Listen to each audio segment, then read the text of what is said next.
Bonsoir et bienvenue dans cette émission Alafia Hebdo, une émission consacrée à deux actualités importantes qui marquent en tout cas le quotidien aujourd'hui des Maliens, notamment le retrait du Mali, du Burkina Faso, du Niger, de la CEDEAO, la Communauté économique des États d'Afrique de l'Ouest, mais également cette actualité qui concerne la fin annoncée de l'accord d'Alger, issu du processus d'Alger pour la paix et la réconciliation nationale. Sur ce plateau, nous recevons donc M. Aboubakar Soumaré. Il est le président du mouvement Wilikidjo au Mali. Merci beaucoup d'avoir accepté notre invitation, M.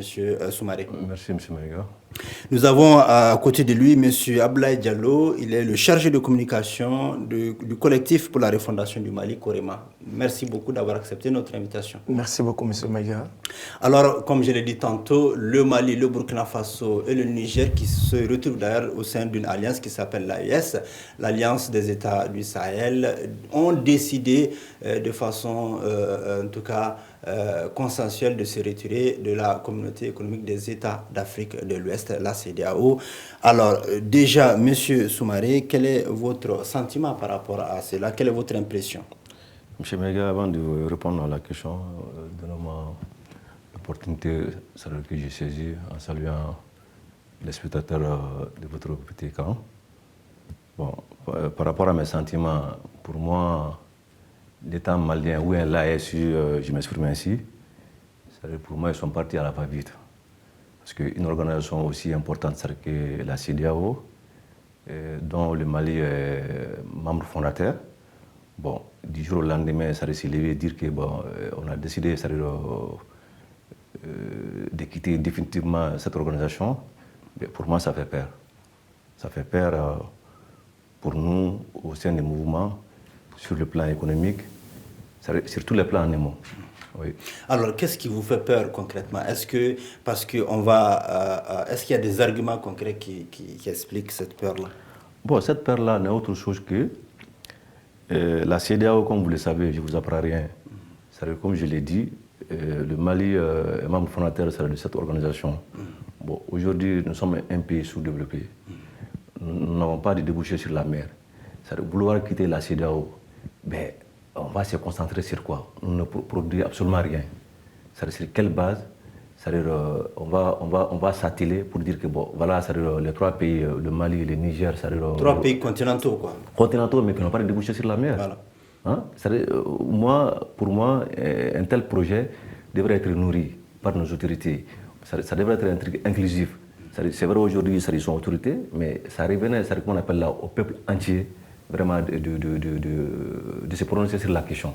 À travers des élections? Non, pas à travers des élections, c'est-à-dire à travers des concertations, une concertation nationale pour donner la latitude aux Maliens et aux Maliennes de pouvoir se prononcer sur la question. Ben, vouloir, comment on appelle là, comme je l'ai dit, se lever tous les matins, dire que bon, le Mali, le Burkina, le Niger ont décidé de se retirer de la CEDEAO, ben, pour nous, ça fait peur. Et pour nous, c'est un non-événement aussi. Okay. Pour vous, donc, c'est une décision qui n'est pas légitime? C'est pas légitime parce que pour sortir de cette organisation, il y a des préalables. Il y a des préalables, bon, je ne suis pas juriste, mais juridiquement, ça ne se fait pas. Ok. Alors, M. Diallo, est-ce que cette décision est légitime pour vous? D'accord. Tout d'abord, comme M. Soumaré l'a dit, je profite de votre écran pour transmettre mes salutations fraternelles à tous les téléspectateurs de Alafia TV. Contrairement à lui, cette décision, nous, de notre côté, nous l'avons accueillie. Parce que nous l'avons demandé. Accueilli bien ou mal? Bien, très bien, nous l'avons bien accueilli. C'était une joie pour nous. Et puis c'était prévisible également. Parce que nous avons demandé ce retrait depuis les assises nationales de la refondation. Beaucoup de mouvements étaient présents lors de ces assises. Est-ce que cette décision fait partie des recommandations des assises? Oui, ça est dans les recommandations. Le retrait du Mali de la CEDEAO, ça est dans les recommandations. Et nous l'avons souhaité également, et beaucoup de Maliens l'ont exprimé également.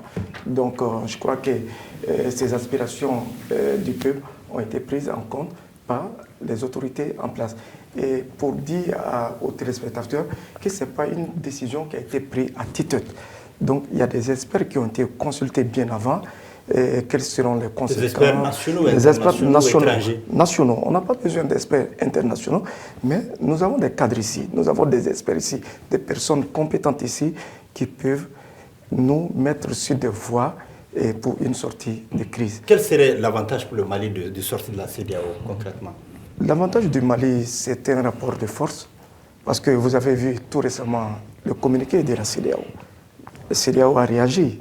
On allait y revenir tout à l'heure, mais déjà, pour vous, quel est pour vous l'atout pour le Mali d'être sorti de l'atout pour le Mali, ça va nous permettre de nous concentrer sur nos visions et sur les objectifs tracés par les 3 pays qui sont réunis aujourd'hui au sein de l'Alliance des États du Sahel. Et la CEDEAO empêche cela? La CEDEAO empêchait cela parce qu'en tant que membre, il y a des principes qui nous ont été, il y a des règles qui nous ont été imposées sans que ces règles ne fassent partie du rôle bien sûr de la CEDEAO. Donc pour moi, ça va nous permettre d'aller vite. Ok. Monsieur Soumaré, c'est vrai qu'on a compris que vous n'épousez pas fondamentalement cette décision des 3 pays de sortie de la CEDEAO, mais quels seraient pour vous les atouts de cette décision, quand même? Bon, les atouts de cette décision, comme je l'ai dit, moi, je mets l'accent, comme je l'ai dit, sur la paix. Parce que pour quelqu'un qui prend le Mali... Donc cette décision n'a pas d'atout pour vous? Non, pas d'atout. Okay. Il faut être honnête avec soi, il faut dire la vérité sur l'opinion nationale. C'est très important. Okay.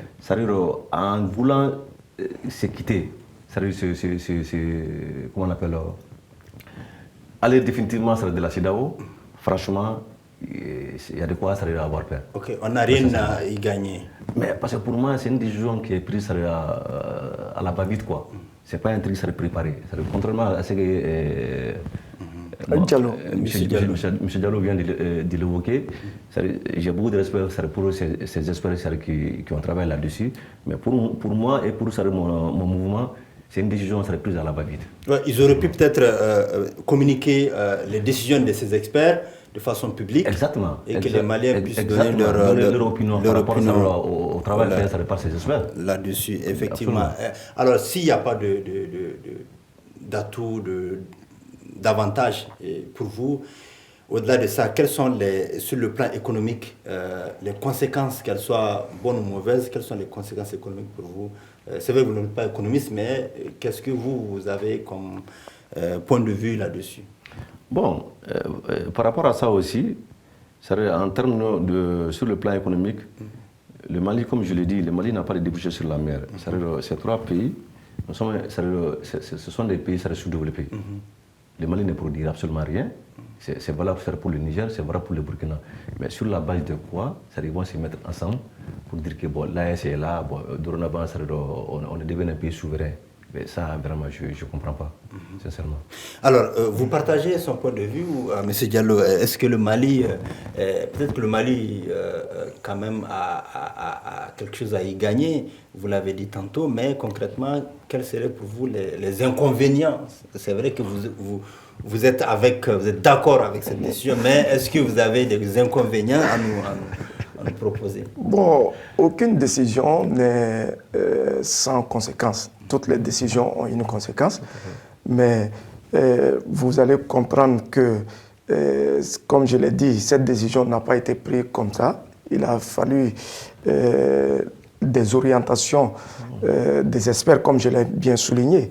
Il y a eu beaucoup de travail autour de ça, donc avant que cette décision ne soit prise. Vous avez même, comme Soumaré l'a dit, le Mali n'a pas de débouchés sur la mer, le Mali ne produit rien, le Mali produit quelque chose.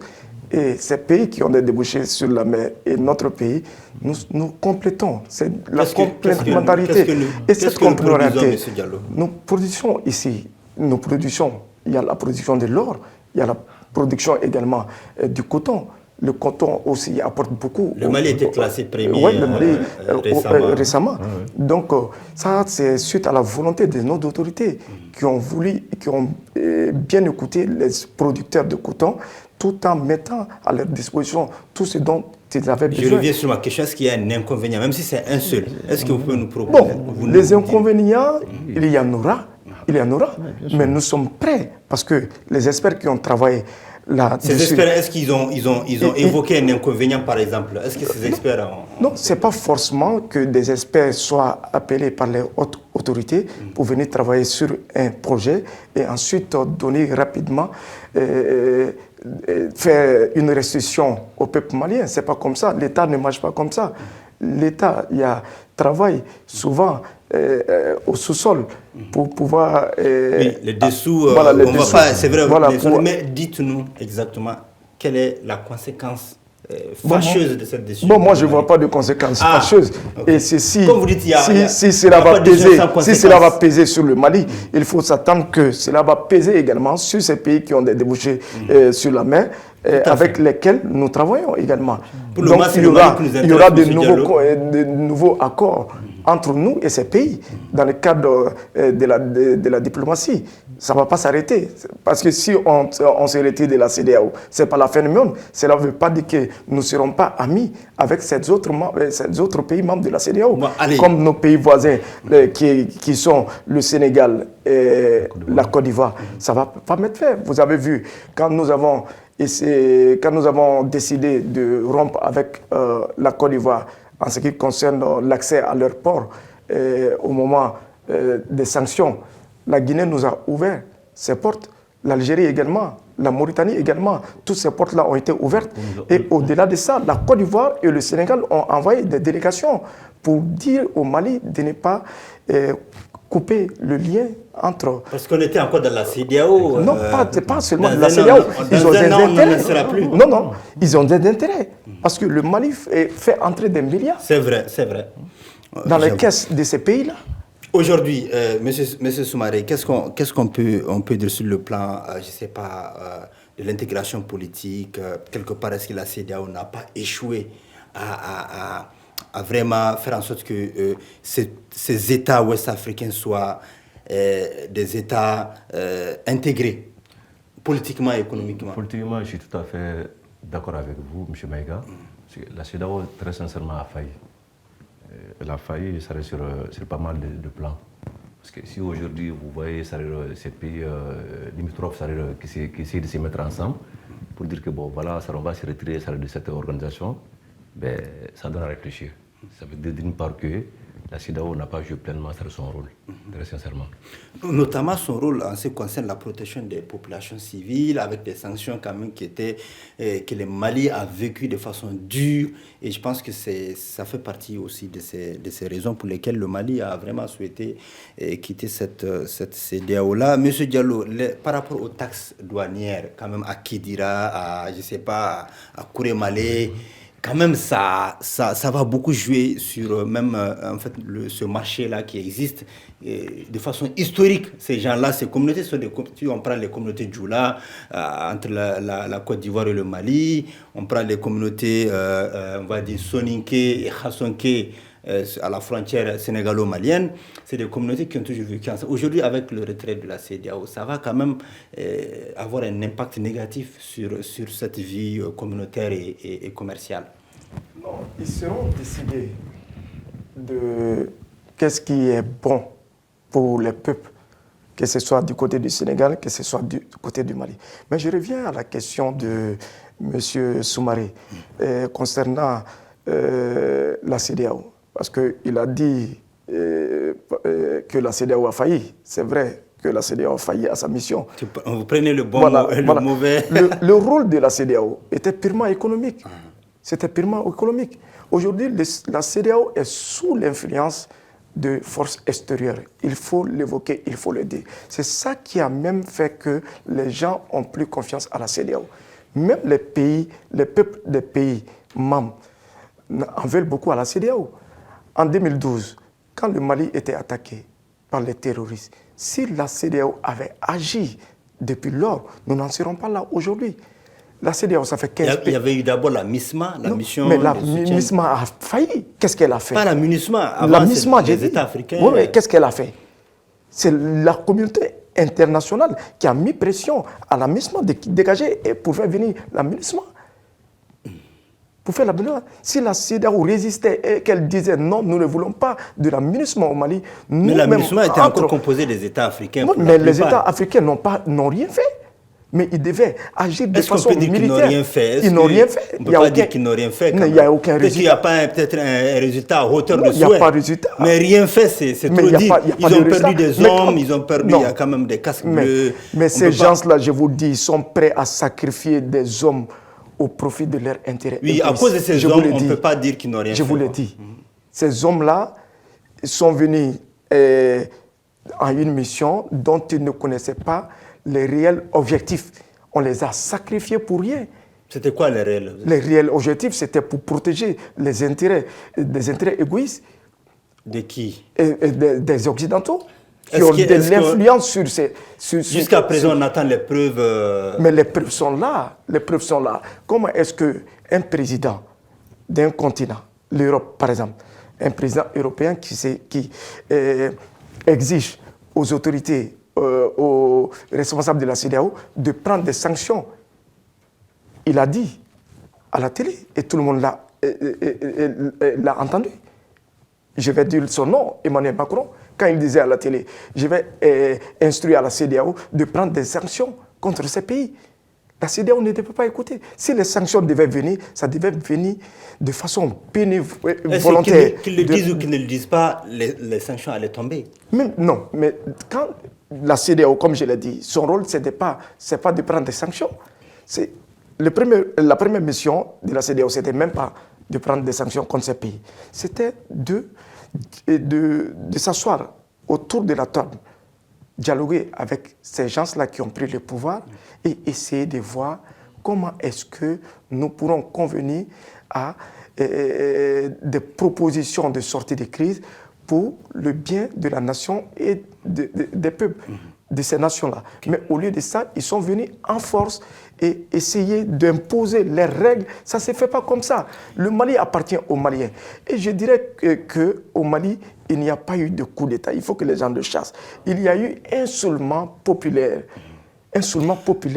au Mali et qui a conduit à un coup d'État. Qui a conduit c'est-à-dire, moi je ne dirais pas un coup d'État. Ce n'est pas un coup d'État. Les militaires sont venus en appui. Et c'est eux qui dirigent aujourd'hui. Voilà, c'est eux qui dirigent. Parce que le peuple a voulu qu'il soit là, aujourd'hui. Il faut qu'on se le dise. Ok, ce n'est pas le sujet. Allez-y, voilà. M. Soumaré, rapidement sur la question. M. Maïga, vous me permettez de réagir par rapport à ce que M. Diallo est en train d'évoquer. M. Diallo, il faut avoir l'humilité et l'honnêteté quand même de reconnaître et de dire que vraiment il y a eu coup d'État, il y a eu des coups d'État dans notre pays. Non, il n'y a pas eu de coup d'État. Ah si, il y a eu des coups d'État. Non, vous pouvez le dire. Non, je vous en prie. Mais par rapport... il faut avoir l'humilité quand même. Non, ce n'est pas une question d'humilité. C'est une question de principe. Ça, tout le monde le voit. Non, ça c'est une question de principe. Parce que vous allez voir, ce n'est pas les militaires qui se sont levés. C'est le peuple qui s'est levé, qui a dit qu'il voudrait que le président qui est là à l'époque s'en aille. Et ce président ne voulait pas aller. Et il a fallu l'intervention des militaires pour que le président puisse Cette intervention-là, comment si le peuple était écouté à l'époque, les militaires sont là pour qui? C'est cette intervention qui est qualifiée en fait de... Bon, moi je ne qualifie pas cette intervention de coup d'État. C'est un coup d'État. Non. On a forcé le président à démissionner. Est-ce qu'ils avaient besoin de l'amener à Kati pour le braquer?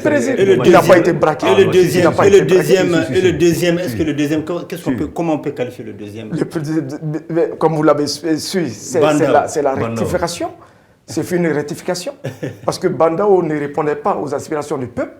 Les voies tracées, Bandao a fait une dérive. Il est parti ailleurs. Il n'a pas emprunté la voie tracée par le peuple malien. Et il a été déposé. Il a été déposé. Voilà, quand on dépose un président, bon gré, mal gré, c'est un coup d'État. Non, ce n'est pas un coup d'État. Vous pouvez juger cela comme un coup d'État. M. Maïga, je reviens encore par rapport à ces propos. Quand il parle de la rectification, comme je l'ai dit à l'entame, la rectification pour nous, aujourd'hui, la question c'est aussi, la rectification ça ne mérite pas d'être rectifiée, sincèrement. Bon, pourquoi vous le dites? Pourquoi je le dis? Quelle rectification vous allez faire ça dans ce pays? Je vous écoute. Quand on dit rectification, à l'époque, parce que c'était pour rectifier Mais vous allez rectifier les quoi? démarches Quelle démarche? qui avaient été entreprises Quelle démarche? par Baudin. Et maintenant, nous voyons maintenant ce qui est fait dans le pays. Il faut dire, tout n'est pas rose, bien sûr, mais il faut comprendre que... Auparavant aussi, on pouvait dire, est-ce qu'on pouvait dire que tout n'était pas rose? Auparavant, rien n'était concret. Ah bon? Rien n'était concret. Ah bon? Oui, oui. Auparavant, rien n'était concret. Oui, chacun son point de vue. Voilà, chacun son point. Parce que je respecte ses points de vue. Voilà. Mais mon point de vue, personne ne pourrait me dégager sur ce que nous voyons. Et nous posons des questions. Voilà. OK? Donc, par rapport à la libre circulation des personnes et des biens, est-ce que c'est là, M. Soumaré, cette décision ne va pas impacter cela quand même avec nos passeports biométriques, nos cartes biométriques, nos passeports? Et à ce niveau, qu'est-ce qu'on peut dire concrètement? Est-ce que la libre circulation ne va pas être entachée? Mais naturellement que ça va être entaché. Naturellement. Bon, pour le moment, je ne saurais pas me prononcer carrément là-dessus. Il faut attendre un communiqué officiel de la CEDEAO par rapport à la nôtre, quoi. Voilà. Donc, oui, pour pouvoir la CEDEAO a été claire. La CEDEAO déclare n'avoir pas été saisie officiellement, formellement. Voilà, comme je l'ai dit. Voilà. Donc, j'espère que les autorités, peut-être c'est en cours de route. Hein. On l'espère. Mais c'est Diallo. Je dirais que, comme lui l'a dit, il ne va pas se prononcer rapidement là-dessus. La question nous a été posée lors de la lecture de notre déclaration hier au siège du Corema. Le dimanche, nous avons fait un point de presse, donc suivi d'une déclaration. Là-dessus, les journalistes ont posé la question, est-ce que cela ne va pas peser sur le passeport, sur la carte diplomatique? J'ai dit, mais les pays ont des intérêts à partager. Donc la CEDEAO, c'est une organisation. Et les pays également ont des intérêts à partager. Et nous allons essayer... Maintenant, vous qui êtes dans les secrets de l'État, on va dire, est-ce que tous les secrets aussi ne s'exposent pas. Je veux dire, vous qui êtes dans les secrets de l'État, est-ce que les autorités de l'AES ont déposé, ont notifié la CEDEAO de leur retrait ou pas? Non, nous n'avons pas besoin de notifier cela. Nous n'avons pas besoin de mais si c'est les textes qui le disent. Si vous voyez... Si vous voulez quitter une organisation... Mais la CEDEAO, vous avez vu le communiqué de la CEDEAO.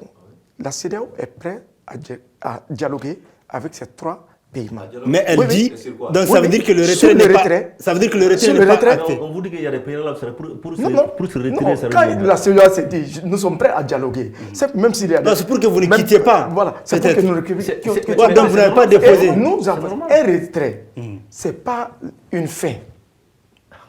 Un retrait, ce n'est pas une fin. C'est une suspension. Bien avant aujourd'hui. Le Mali, c'était un retrait. En fait, l'État du Mali, bien avant aujourd'hui. Il y a eu un retrait du Mali de la CEDEAO. Est-ce que l'État du Mali... C'est pas pareil, là. C'est pas dans le même contexte, c'est pas pareil, c'est pas dans le même contexte. Est-ce que le monde évolue et le contexte aussi change.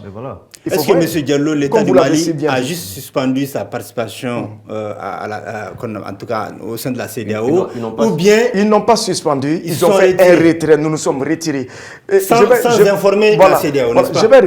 Vous confirmez cela? Elle est informée parce que le communiqué a été lu à la télévision nationale d'un État.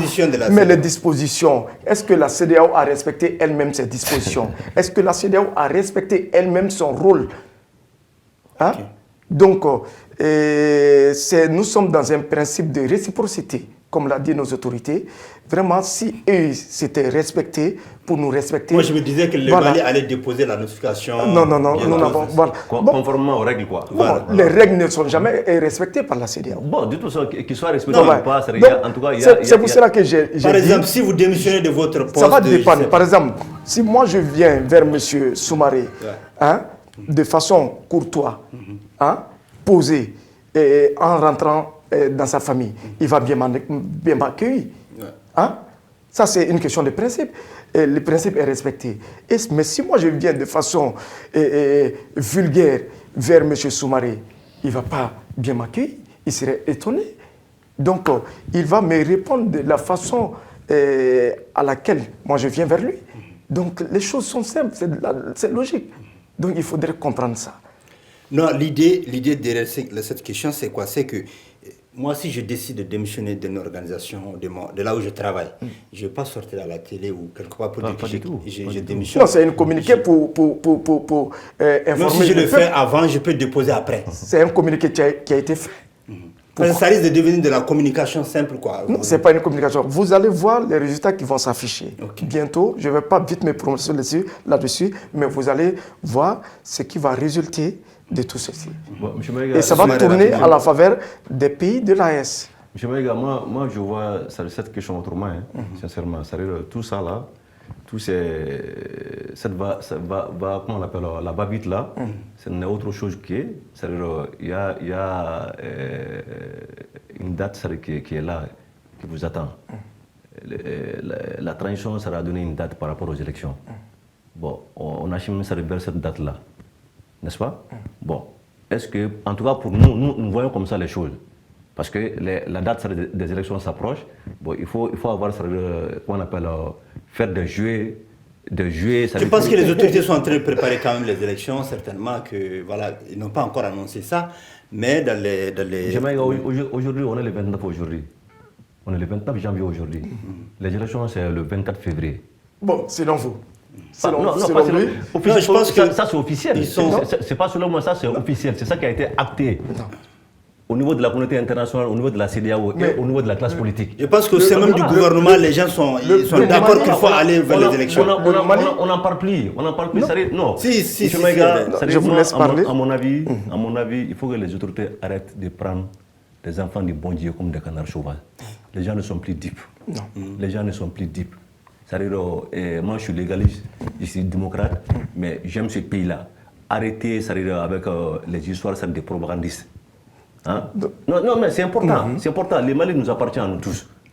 Vous n'êtes pas plus malin que moi, je ne suis pas plus malin que vous. Monsieur Soumaré, nous voulons tous l'intérêt de ce pays-là. Et l'intérêt de ce pays ne se passera pas comme ça. Monsieur Soumaré, c'est pas en apprêtant cette voie-là que Monsieur Soumaré, j'en suis désolé. Aimer son pays et agir de façon patriotique, ce n'est pas de la propagande. C'est pas de la propagande. Les élections, même moi-même. Je pense que vous êtes d'accord qu'on aille vers les élections rapidement. Mais tôt ou tard, il y aura des élections. Mais pas de façon rapide comme ça. Mais nous sommes. Qu'est-ce qui manque maintenant pour aller aux élections? Nous avons un défi sécuritaire à relever. On a pris Kidal. Non, Kidal. La prise de Kidal, ce n'est pas la fin. Ce n'est pas la fin.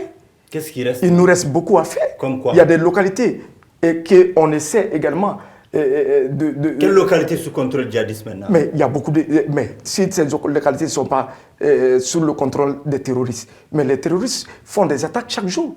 Il faut s'en débarrasser. Souvent même, il y a des routes, quand tu prends, tu veux aller dans une localité vers le nord, tu as peur. Récemment, moi, je suis allé vers Nara, mais j'avais peur. Mais le jour que j'ai quitté Nara n'est pas sous le contrôle de l'État. Les terroristes, Nara est sous le contrôle. Mais vous savez, la lutte contre le terrorisme, c'est une lutte complexe. C'est vraiment complexe. Donc on ne peut pas le finir en 5 ans, 6 ans. On ne peut pas le finir comme ça en un seul claque de doigts. Monsieur Maïga, vous voyez. Je rebondis encore sur sa réaction. Vous me permettez. C'est-à-dire, en vous écoutant, ça fait peur encore. C'est-à-dire, vous et les membres de la transition, il faut que vous sachiez que vous ne référez pas à ce pays-là avec la transition. Ça, c'est clair. Hein? La transition ne référera pas sur le pays-là. La transition, une transition, c'est une parenthèse qui doit être fermée très rapidement. Non, sortez de cette logique. Non, il faut sortir de cette logique. C'est-à-dire, on dirait que les gens se répètent ce qui est dit. Je termine. Vous aurez la parole. Il faut que vous ayez l'aimabilité de comprendre que vous ne référez plus sur ce pays-là avec cette transition. Ça, c'est clair. Hein? Et vous devrez mettre dans un petit coin de votre tête que la transition est une parenthèse. Elle doit être fermée très rapidement. Voilà, vous êtes en train d'ouvrir beaucoup de... C'est un peu comme une promesse des autorités. Moi, je dirais, c'est pas une promesse. Mais c'est une promesse. Et cette date des élections, c'est une date qui ne cache pas le fait qu'il est nécessaire. Mais le président de la transition a dit, il y aura des élections. Mais rapidement comme ça, les élections, moi-même, les élections ne peuvent pas se faire rapidement comme ça. Et puis, il faut le dire encore, ce n'est pas une élection qui va permettre au pays de sortir de la crise.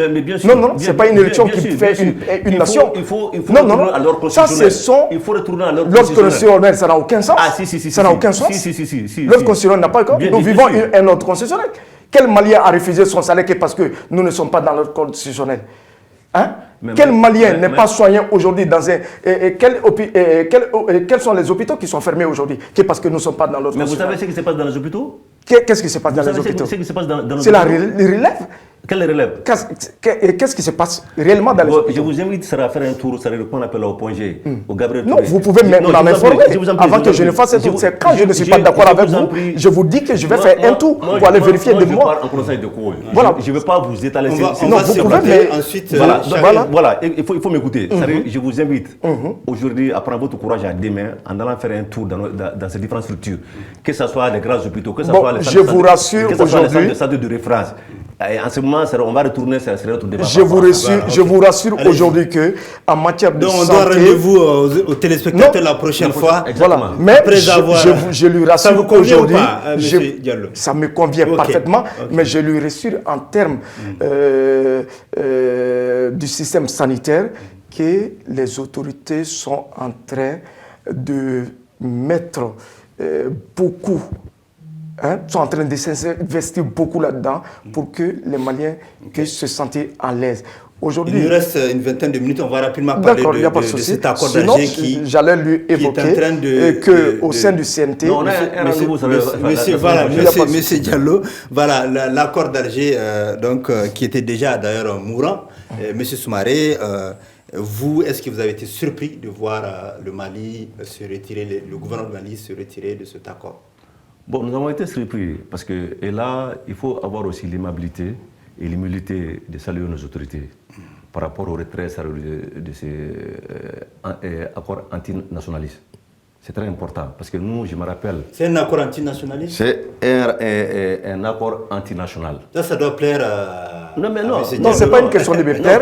Mais c'est vrai, nous n'avons pas les mêmes visions, mais nous partageons souvent des points. On va les laisser finir. Je légalise, même si je ne suis pas d'accord avec vous sur pas mal de points. Mais là, quand même, j'ai l'humilité et l'aimabilité de remercier nos autorités par rapport à leur courage. Parce que je me rappelle, en 2015, nous avons été le premier parti d'alors, l'ex-PIDS, le parti d'indépendance, de la démocratie et de la solidarité du ministre Daba Jawara. Et nous avons été aussi, on avait réclamé au sein de RDA Mali, qui j'étais membre. Aujourd'hui, le mouvement dont je préside, on avait fait ce qu'on appelle son bataille de cheval. Donc nous remercions du fond du cœur nos autorités par rapport à ce courage-là. Parce que pour nous, l'accord d'Alger, comme je l'ai dit, est un accord antinational, est un accord qui n'était pas bon pour notre pays. C'était fait à dessein pour la répartition de ce pays-là. Donc on leur dit chapeau par rapport à ce courage. Qu'est-ce que vous entendez par antinational? Antinational, c'était fait à dessein. Les différents gouvernements d'alors étaient sous la menace, sous la pression des Occidentaux, des puissances étrangères. Donc ils voulaient coûte que coûte, qu'on appelle répartir sur le pays. En signant l'accord là, on allait directement à la répartition du pays. Le gouvernement de Bamako n'allait pas avoir ce qu'on appelle toutes les forces de pouvoir s'accaparer comment on appelle le territoire. Du territoire quoi. Donc nous quand même nous estimons que c'est une très bonne chose. Franchement, au sein du mouvement, nous apprécions ce courage-là. Oui, on a vu effectivement votre communiqué publiquement qui a été déclaré. Et je pense qu'à ce niveau-là, M. Diallo aussi partage exactement la même opinion que Mali. Il y a un point que je voudrais souligner tout d'abord avant d'entamer mes propos autour de cette question. Je dirais aux Maliens, ce n'est pas parce que nous ne faisons pas partie du même mouvement que nous sommes des adversaires. Ce n'est pas parce que nous ne faisons pas partie des mêmes associations que nous sommes des ennemis. Nous sommes tous Maliens. Il faut que les Maliens arrivent à comprendre ça. Jamais les gens n'ont les mêmes visions. Souvent, quand nous ne sommes pas même au même niveau d'information, souvent les visions diffèrent. Si j'invite également mon co-débatteur qui est M. Soumaré de faire un tour à notre siège parce que notre porte est grandement ouverte. Que vous soyez du Corema ou que vous ne soyez pas du Corema, vous pouvez aller également à la quête de certaines informations, de certains renseignements et avoir de l'information autour de certains dossiers. Et ça va vous permettre également... Et on aura des preuves là-bas. Voilà. De voir clair autour de beaucoup de décisions de nos autorités. Et cette décision qu'il vient de saluer au nom de son mouvement, nous, au sein du Corema, nous avons dénoncé chaque jour que Dieu a fait la caducité de cet accord d'Alger. En quoi est-ce que cet accord est caduc? Cet accord est très très caduc. C'était un danger, comme il a si bien dit, pour la stabilité. Mais concrètement, est-ce que vous avez des preuves pour dire que cet accord est un danger, et cet accord porte si je dis, je vais parler à fond, je vais répéter ce que lui-même vient de dire. Mais allez-y, dites-nous. Il faut le dire. Cet accord consistait à diviser les Maliens. Quel point de l'accord divise les Maliens? Parce qu'on ne pouvait pas renforcer une seule région au dépens d'autres régions. Est-ce qu'il y a des dispositions de l'accord qui... Mais la disposition de l'accord avait donné toutes les faveurs également à ces séparatistes qu'à ceux qui ne sont pas cités dans l'accord. Quelles sont ces faveurs-là exactement? Les téléspectateurs veulent comprendre. Moi, je n'ai pas de position, de point de vue là-dessus tout de suite. Mais là, je vais dire que les téléspectateurs, en le parlant, ils veulent comprendre aussi. D'accord, je vais vous dire quelque chose que les téléspectateurs vont comprendre en un coup, sans aller plus loin. Voilà. Le président, le feu Ibrahima Boubacar Keïta, quand il avait signé l'accord, à chaque fois quand il se prononçait sur l'accord, de façon intelligente, il dénonçait l'accord. En tant que signateur, de façon intelligente, il dénonçait.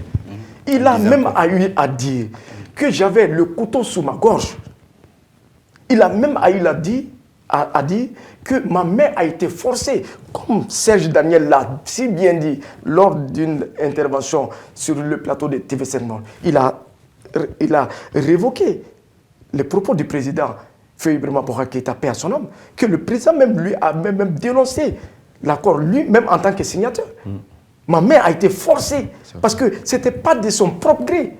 Depuis là-bas, les Maliens comprennent que ce n'était pas bon pour le Mali. Donc il a été forcé. Il était sous l'influence. Mais pendant tout parce ce temps, il a commencé la mise en œuvre de cet accord. Pourquoi? Mais il était toujours sous l'influence. Sous l'influence. Souvent, tout ne se dit pas. Tout ne se dit pas. Parce que ça peut susciter beaucoup de choses qui vont mal tourner. Donc c'est pour cela qu'on souvent on parle de secret d'État. Parce que tout n'est pas à étaler. Comme on le dit à Bambanaka, tiens, Betty Fotaï. Il y a des vérités qui ne sont pas bonnes à dire. Il faut souvent mettre certaines vérités dans les tiroirs et les enfermer. Là, j'emprunte le même chemin que lui.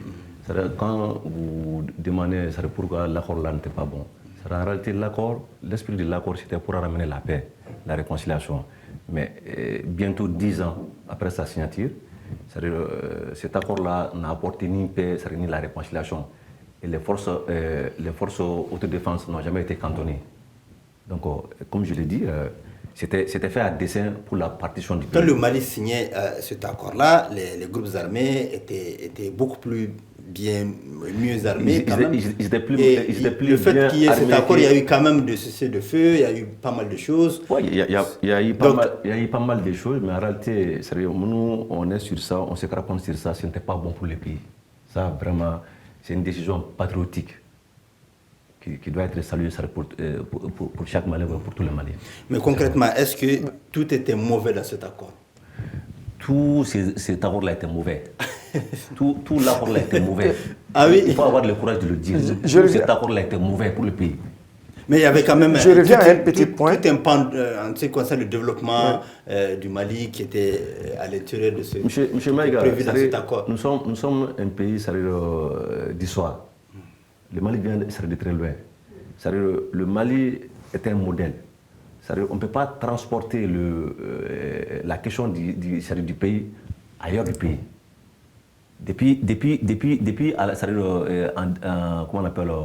En mai 2015, on avait dénoncé au sein de notre parti.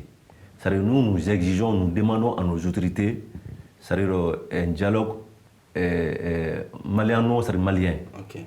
Il faut donner la chance aux Maliens de pouvoir se réunir et de se regarder en face, de pouvoir se dire la vérité et de se pardonner. On n'a pas besoin des forces étrangères, de la médiation, que ce soit algérienne ou quoi que ce soit. Nous n'avons pas besoin de ça. Aujourd'hui, on est un pays souverain, ça, si je peux m'exprimer ainsi. Le Mali peut se sortir de ce truc-là pour lui-même. Donc il faut un dialogue malien. Okay. Est-ce que vous partagez l'avis de M. Soumaré qui dit, par exemple, que tout dans l'accord était vraiment mauvais? Mais tout est mauvais, c'est pour cela qu'on a dénoncé la caducité de cet accord. S'il y avait des points qui étaient bons pour... La décentralisation poussée, par exemple. Mais la décentralisation était bien avant cet accord, il faut le signaler. Et puis en plus de cela, il est écrit dans l'accord, dès la signature de cet accord, les groupes armés devaient déposer les armes. Mais aucun groupe armé n'a déposé les armes. Jusqu'à présent... Ils attendaient leur cantonnement, peut-être. Mais les cantonnements, ça s'est fait depuis longtemps. Mais depuis combien d'années? C'est-à-dire qu'ils étaient animés d'une mauvaise volonté, d'une mauvaise foi. Parce que le projet, c'était quoi? C'était pour diviser le pays. Si jamais la mise en œuvre de cet accord était effective, Kidal, aujourd'hui, ne nous appartiendrait pas. Il faut le dire. Ok. Et vous tenez vraiment à Kidal, pourquoi? Est-ce que vous tenez vraiment à Kidal? Bon, nous tenons à chaque partie de la nation. Bon, les gens en ont fait Kidal un mystère. Kidal n'est pas un mystère. La vraie question même, c'est autour de Tessalit. Sinon, Kidal, ce n'est pas Kidal. Pourquoi Tessalit? Tessalit, aujourd'hui, regorge de beaucoup de ressources. Tessalit aussi est un point stratégique sur le plan militaire, sur le plan de la défense. C'est ça que vous tenez à Kidal? Non, pas seulement à Kidal. Nous tenons à toutes les localités du Mali. Okay. Voilà, M. Maïga, toujours par rapport à l'accord, vous parlez des cantonnements. Les groupes armés, en son temps, n'étaient ni, désarmés, ni cantonnés. Et Kidal demeurait une enclave indépendante en son temps. Il faut avoir le courage de le dire. Voilà. À cause peut-être de, je ne sais pas, qu'est-ce qui s'est passé à Kidal? On avait Kidal à un moment, en 2014, je crois. Qu'est-ce qui s'était passé réellement à Kidal à un moment donné? Bon, cette question, ça mérite à être posée à nos autorités. Voilà. Sinon, on avait Kidal. Non, nous n'avions pas Kidal. Moi, je l'ai dit, nous n'avions pas Kidal. C'est maintenant que nous avons le contrôle sur Kidal. Sinon, depuis lors, nous n'avions pas Kidal. On a le contrôle total sur Kidal. Voilà, on a le contrôle total sur le Kidal maintenant. Voilà, donc je pense que dernier mot pour conclure rapidement en ce qui concerne cet accord. Et si vous avez aussi un sujet d'actualité brûlant sur lequel vous avez souhaité parler et que vous n'avez pas eu la question pour répondre à cette question, s'il y a un sujet qui vous intéresse et que vous avez souhaité, sur lequel vous avez souhaité réagir. Ok, c'est-à-dire, par rapport à ça, moi je lance un cri de cœur à nos autorités. C'est-à-dire, il faut que nos autorités sachent que les hommes politiques, si je veux la classe politique, la société civile, les non-politiques, c'est-à-dire ils sont obligés aujourd'hui, je le dis, ils sont obligés aujourd'hui d'aller vers tous les Maliens, à les aider à finir cette transition. C'est très important pour eux. Parce qu'on ne peut pas éternellement continuer à une transition sans fin, comme je le dis. C'est-à-dire ils doivent aller vers tous les Maliens ensemble pour trouver une solution au problème posé, pour qu'il y ait une transition, pour la fin de cette transition. Comment partir au bon moment, c'est très important. Ça, c'est un cri de cœur. La classe politique, la société civile, personne n'est contre eux, mais c'est la façon dont on ne se comprend pas. La façon dont ils font, ils gèrent le pays, ça nous paraît vraiment un peu déplacé, sincèrement. Donc nous les exhortons vraiment d'aller vers tous les Maliens, qu'on s'assied, qu'on se regarde dans les yeux en se disant la vérité. Bon, on sait aujourd'hui qui a fait quoi dans ces pays. On sait qui a fait quoi dans ces pays, c'est très important. Voilà, les soi-disant grands partis, on sait ce qu'ils ont fait dans ces pays. La société civile, qui est sortie carrément de son rôle. Parce que la société civile aussi aujourd'hui cherche à gouverner, chose qui n'est pas normale. La gouvernance revient aux politiques. Mais aujourd'hui, on ne sait pas la société civile, la classe politique, finalement, qui veut diriger le pays. Donc ça ne peut pas continuer. Il faut clarifier les choses dès maintenant. Voilà. Donc, comme je l'ai dit, Une transition ne peut pas refaire le Mali, ça c'est clair. Une transition ne peut pas refaire le Mali. Une transition est une parenthèse qui doit être fermée très rapidement. En tout cas, nous les soutenons sur la base de la légalité, très sincèrement. Okay. Merci beaucoup, j'espère que le message sera entendu. Alors, M. Diallo. Je dirais à M. Soumaré d'être rassuré. C'est vrai, la transition est là dans le cadre de la refondation. C'est-à-dire, il y a, il parlait à l'ensemble des autorités, il y a certains axes également qu'il faudrait refonder, surtout à commencer par l'armée. Avant, nous n'avions pas cette capacité d'opérer sur tout le territoire malien. Aujourd'hui, nous en avons la capacité grâce à l'acquisition de matériel et d'équipements militaires qui ont pu être, grâce à la volonté politique de nos autorités. Ce qui disaient nos amis et nos partenaires nous ont fermé la porte. Donc, ceci a fait que nous étions vraiment devenus faibles dans la lutte contre le terrorisme. Les terroristes étaient les plus forts. Parce qu'avant, c'est eux qui venaient nous attaquer. Mais aujourd'hui, c'est l'armée qui va à la recherche même de ces terroristes et les faire sortir du trou pour les neutraliser. Et ça, c'est dans le cadre d'un autre partenariat et avec la Russie, la Chine, la Turquie et l'Iran. C'est dans le cadre d'un partenariat gagnant-gagnant. Donc, je rassure également M. Soumaré que nous allons sortir de cette transition, mais qu'on aille doucement. Parce que ce n'est pas de façon rapide qu'on pourra sortir de cette parenthèse. Il y a beaucoup de points également à régler, comme la lutte contre la corruption, la lutte contre l'injustice, l'impunité, ainsi de suite. Et je vais lancer un cri de cœur ici à nos autorités de vite faire pour se lancer dans la création de notre monnaie. Parce que cette monnaie que nous utilisons aujourd'hui, qui est le franc CFA, c'est une monnaie qui nous condamne. Cette lutte contre le franc CFA, ce n'est pas aujourd'hui que cette lutte a commencé. Depuis très très longtemps, cette lutte est en cours. Et nous l'avons toujours dénoncée, nous continuons à dénoncer. Et de vite faire aussi pour créer une banque centrale au Mali. Et je vous recommande un expert en économie pour cela, qui est notre président également, honorable Dr Fossé Ouattara, qui saura bien vous détailler. Okay. Et voilà, en tout cas, pour aller vers une monnaie, il faut vraiment une banque centrale. Voilà. 30 secondes. 30 secondes. Ouais. En écoutant encore, ça me fait peur. N'ayez pas peur.